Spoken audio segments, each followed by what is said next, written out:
สดีครับเพ้งชวนกินเที่ยววันนี้เราจะมีเจ้าของโรงแรมเขาจะพาเราเดินเที่ยวนะฮะWhat is your name ย่างมิสเตอร์ย่างจะพาเราเดินเที่ยวชมเมือง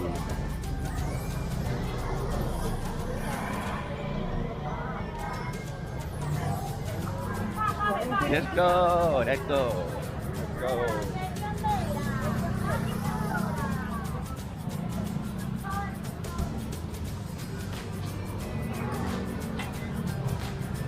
你看啥蓝给哦？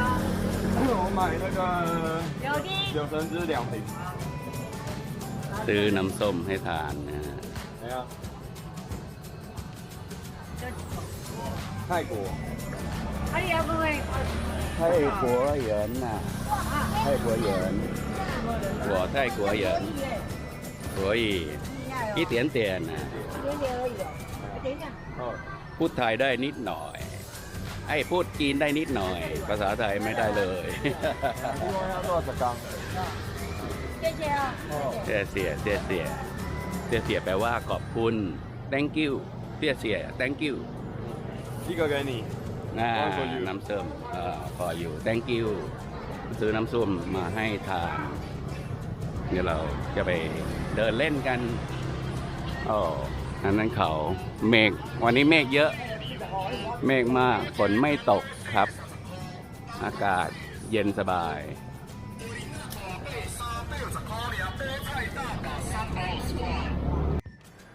เขามีรถด้วยไม่ธรรมดาโฟกสวาเก้นแพงนะราคาคันนี้คิดว่าเป็นล้านเลย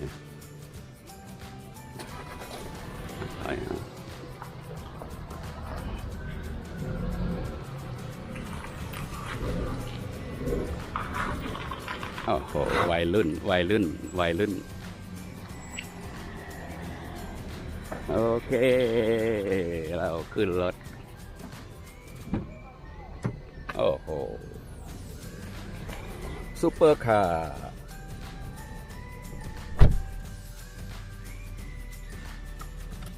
เดี๋ยวเราจะขับรถไป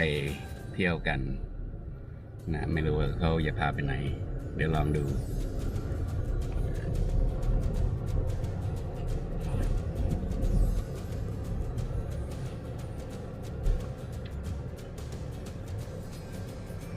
一车นี่เชอตัวเสาเขียนโฟกสวาเกน差不多100万100万台币1 ล้านคันนี้1 ล้าน100万1 ล้านตอนนี้เราก็เข้าอุโมงค์แล้วจะพาไปไหนก็ให้เขาพาไปขับรถซิ่งใช้ได้นี่อุโมงค์อีกอุโมงค์หนึ่ง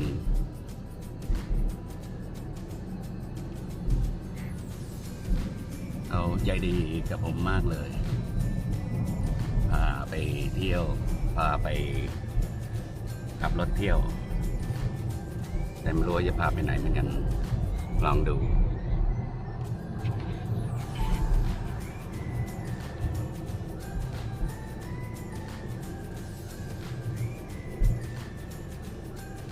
ทะเลครับเป็นทะเลอันนี้ขับมาประมาณสัก2 กิโลก็เจอทะเลแล้วครับสวยมากติดไฟแดง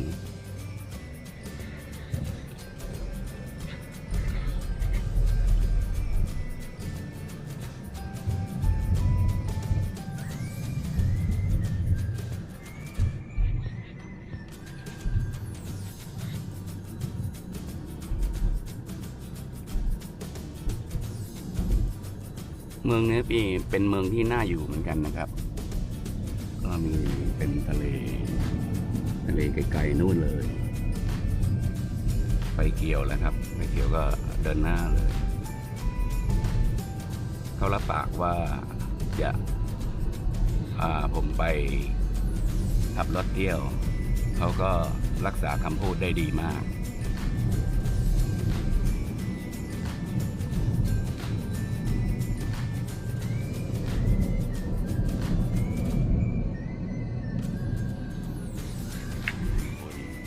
beautiful สวยทะเลที่นี่เป็นทางเหนือสุดของทางไต้หวัน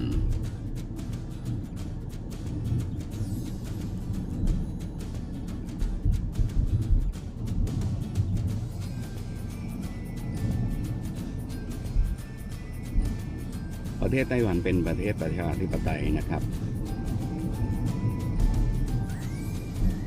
เป็นส่วนหนึ่งของเมืองจีนฮะเมืองจีนเขาอยากจะได้คืนประเทศนี้มากเพราะว่าเป็นแผนที่ประเทศของประเทศจีนเนี่ยเป็นรูปคล้ายๆกับตัวไก่นะแต่เกาะไต้หวันเนี่ยเป็นเกาะหนึ่งซึ่งเปรียบเสมือนขาข้างหนึ่งของเมืองจีนเนี่ยหายไปทางเมืองจีนอยากจะได้คืนกลับมานะถ้าดูในแผนที่แล้วเนี่ยจะเห็นว่านะเป็นรูปไก่แล้วก็เกาะฮ่องกงเนี่ยเกาะไต้หวันเนี่ยเปรียบเสมือนมีขาข้างหนึ่ง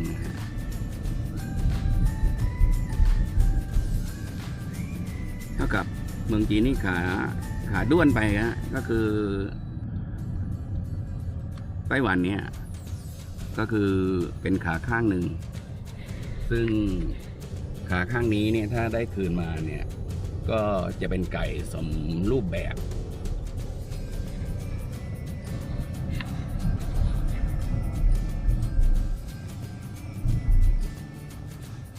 ทะเลสวยมากอันนี้ศาลเจ้า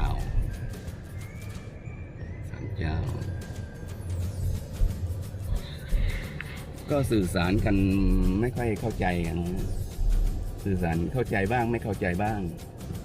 เล็กๆน้อยๆผมก็พูดจีนได้นิดหน่อย My home my home บ้านของฉันบ้านของเขาฮะที่เขาทำอันนี้เป็นร้านอาหารคาราโอเกะแอนด์รีสอร์ทDiving hostel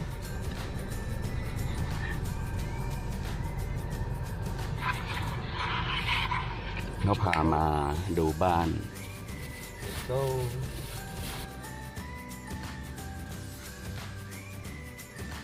อันนี้ก็เป็นศาลเจ้า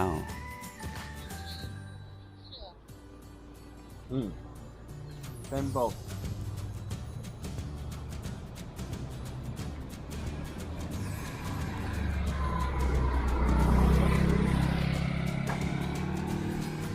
ทะเลโอ้โห beautiful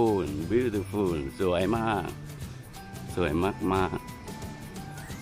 อันนั้นคือ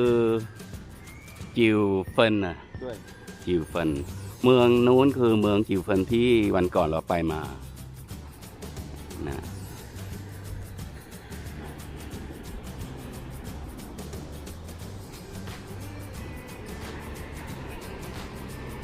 สวยครับเป็นทางเหนือสุดของไต้หวันเสียดายจังภาษาไม่ค่อยจะได้ ภาษาไม่ค่อยจะได้ก็งูปลาครับถ้า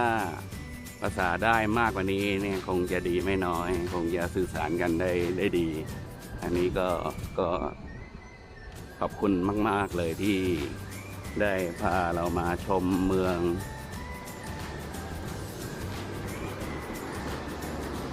ทะเลใสแจ๋วเลยน้ำสะอาดน้ำเย็นเจี๊ยบเลยครับเราต้องใช้ Google Translate ถ้าไม่ใช่ก็ คุยกันไม่ค่อยรู้เรื่องเท่าไหร่เนี่ยงูปลาฮะของผมก็ตามสไตล์ผมฮะผมก็ลุยๆฮะไปไหนไปกันอันนี้รถเราก็จอดอยู่ตรงนู้นเราก็เดินมา แล้วก็เขามีร้านคาราโอเกะอยู่ตรงนู้นเป็นร้านอาหารของเขาทำเกี่ยวกับโรงแรมแล้วก็ร้านอาหาร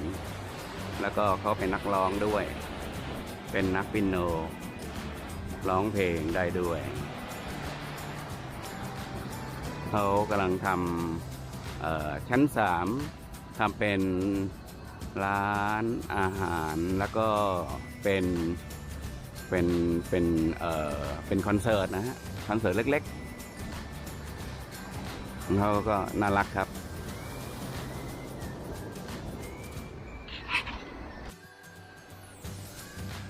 ถ้าคุณไม่พามาผมก็คงไม่ได้มาที่นี่如果你不带我，我可能不会在这里。Of course. เนี่ยต้องใช้ Google Translate แล้ว Google ล่ะ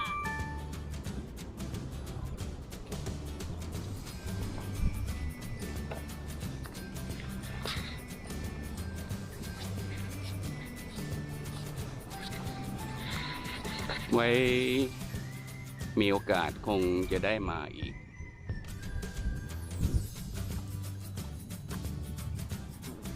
มีโอกาสคงจะได้มาอีก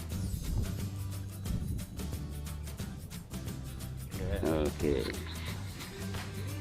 เขาก็ถ่ายรูปเราเขาก็ชอบเราเหมือนกันเพราะว่าเราอยู่ที่นี่ตั้งหลายคืน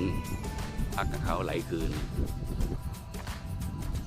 เขาก็เทคแคร์เราฮะให้กล้วยให้น้ำเรากินให้คูปองอาหารเรากินด้วยเราก็ไปทานก็อร่อยดีเป็นน้ำใจเล็กๆน้อยๆสำหรับเขา很漂亮。Beautiful. beautiful 哇。โอ้โหสวยแสงแดดกระทบน้ำทะเลเป็นประกายระยิบระยับสวยมาก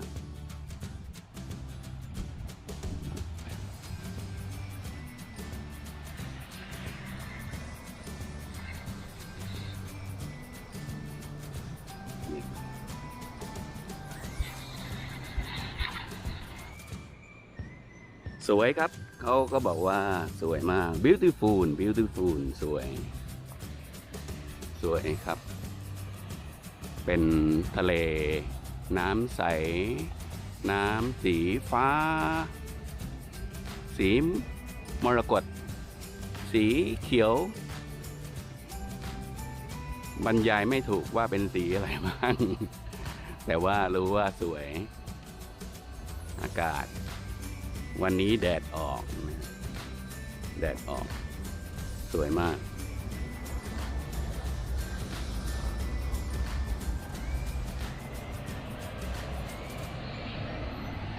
อันนี้ก็เป็นหินที่ทำขึ้นมาเป็นก้อนๆกันคลื่นครับกันคลื่นกระแทกน้ำกระแทกฝั่งครับน้ำคลื่นที่นี่ก็แรงครับถ้าเป็นช่วงฤดูมรสุม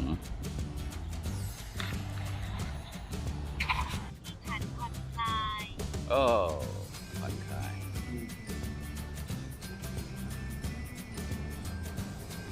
ทุกครั้งที่ฉันมาที่นี่ฉันผ่อนคลาย yes Yeah.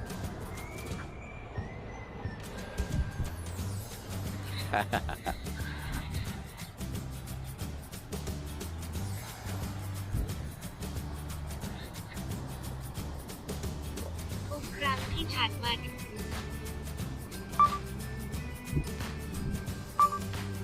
แล้วแฟนกับลูกคุณอยู่ที่ไหน你的男朋友和孩子在家里，在上课。 ใจสั่งเคอร์อ๋อโรงเรียน ไปเรียนหนังสือ ในชั้นเรียน 在上班。 ใจสั่งฟันที่ทำงาน ที่ทำงาน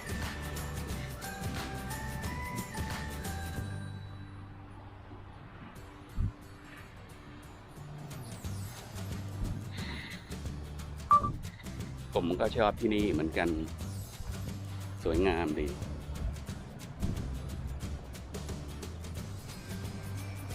我也喜欢这里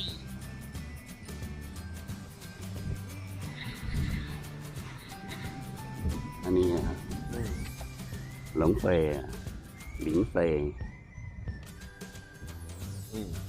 นะเมืองที่เราพักอยู่ที่นู่น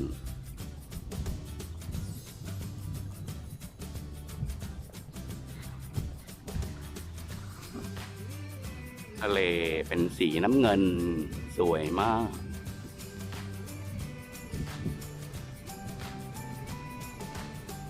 เขาบอกว่าทุกครั้งที่เขามาที่นี่ เขารู้สึกผ่อนคลาย ผมก็เป็นเช่นนั้นเหมือนกัน รู้สึกว่าสบายนะเขาตกปลากันอยู่นะตกปลา fishing man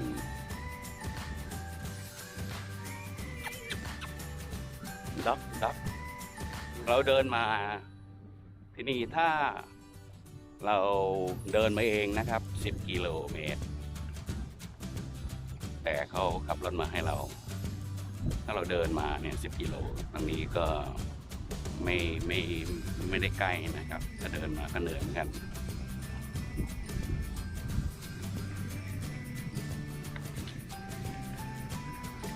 คอมพิวเตอร์ คุณจะโปรโมทอะไรไหมครับ เกี่ยวกับโรงแรมแล้วก็คาราโอเกะของคุณร้านอาหาร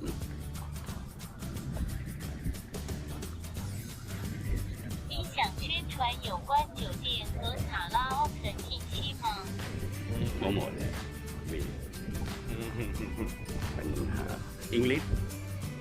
可以啊， หรือ 可以的。啊，这里 คุณพูดได้เลยเพราะว่าผมอัดคลิปวิดีโอนี้เขาจะดูไปทั่วโลกเลย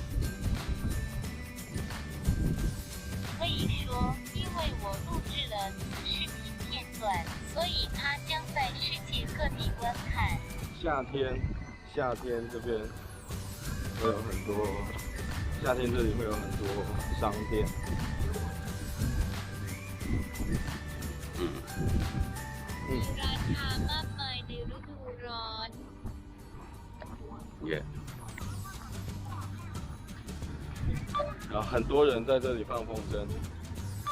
很多人在这里放风筝、遛狗。 หลายคนมาเล่นว่าว หลายคนที่เล่นว่าวและสุนัขเดินเล่นที่นี่ Relax。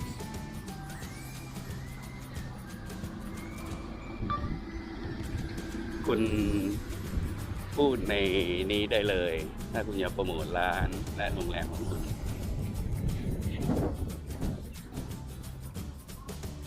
如果你想推广自己的商店和酒店，可以这样说。